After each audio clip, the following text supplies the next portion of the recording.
let's get out of here on this episode talking about a little NFL rundown. NFL rundown, and some of this is just going to be funny. I'm going to probably laugh a little bit, and it's just funny. The Jets, the New York Football Jets, are benching quarterback Zach Wilson. So I think with him in the lineup, they're 5-2. Overall, they're 6-4.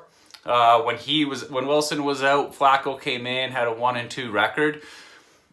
They're just struggling offensively right now. And the game last week against New England was boring as heck. It turned out to be a 10-3 game with a last-second punt return that should have been called back for a block in the back. Whatever. But the big thing for me is that the Jets average 2.5 inches per play in the second half.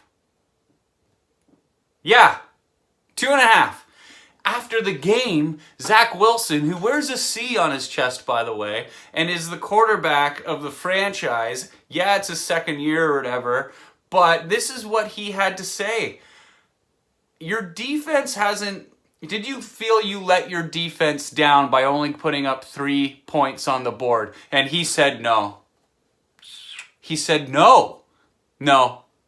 Okay. Well, now you're on the bench there, bud. So enjoy that. You think your team is going to rally around a comment like that or a quarterback like that?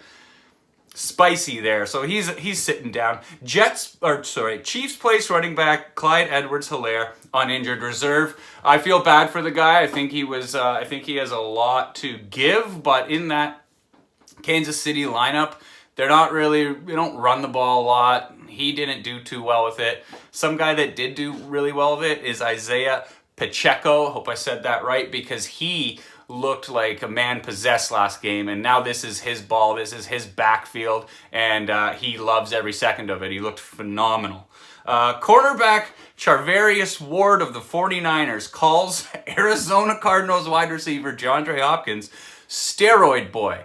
So D-Hop was suspended for steroids. He comes back, and more quotes were saying from Ward that he wants to act like a big bad guy who's really tough. Well, he hasn't been that so much. He did catch 9 passes for 91 yards, but that's not the D-Hop we're used to. And yes, Colt McCoy's passing it to him, but I just think this is a quote that could absolutely it could make you chuckle, and it could bury guys. And I think this pretty much buried DeAndre Hopkins here. That's pretty funny. Joe Burrow expects Jamar Chase to play this Sunday against the Titans. This is massive because I wanted to talk more about the AFC North here. We don't have time, unfortunately. We'll get into that later. But him coming back for the Bengals and the Ravens looking pretty slow on offense lately, this is going to heat up. That race is going to start heating up to see who's going to win that division. And lastly, the Los Angeles Rams waive running back Darrell Henderson. I don't know. You may have seen my post on Instagram, the story. I don't know what's going on with this franchise. They're struggling right now. I think it's official. This season's officially over. Stafford's going to be ruled out again this week with a head-neck thing going on there. Feel bad for Darrell Henderson. He was drafted in 2019, I think it was, maybe 2020. I think he'll land somewhere else and maybe work his way back into a starting role in the NFL. Heck of a rundown. Lots of news. Good time of year. GroomersTake NFL. See ya. Bye.